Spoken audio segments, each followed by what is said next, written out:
ఆకలి తను తెలుసు దేవుడికి నాకు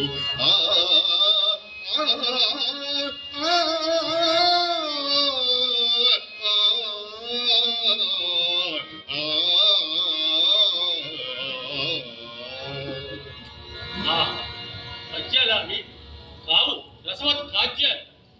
ఆ పాత్రము ఆలోచన సన్నివేశాన్ని సజీవంగా కన్నుల ముందు సాక్షాత్కరింపజేసిన కవితా నైపుణ్యం, అజరామర సృజనకు అద్భుత నిదర్శనం. మా రసిక హృదయాన్ని ఇంతగా రంజింపచేసిన ఆ మహాకవి ఎవరు మహాశయ? ఇంకెవరు మహాప్రభు? భక్తి సామ్రాజ్య చక్రవర్తి, భాగవత సృష్టికర్త, వెమ్మల పోతదారి మా బావగారు వ్యాస భగవానుడు సంస్కృతంలో రచించిన శ్రీమద్ భాగవతాన్ని ఆ మహాకవి ఆంధ్రీకరిస్తున్నాడు.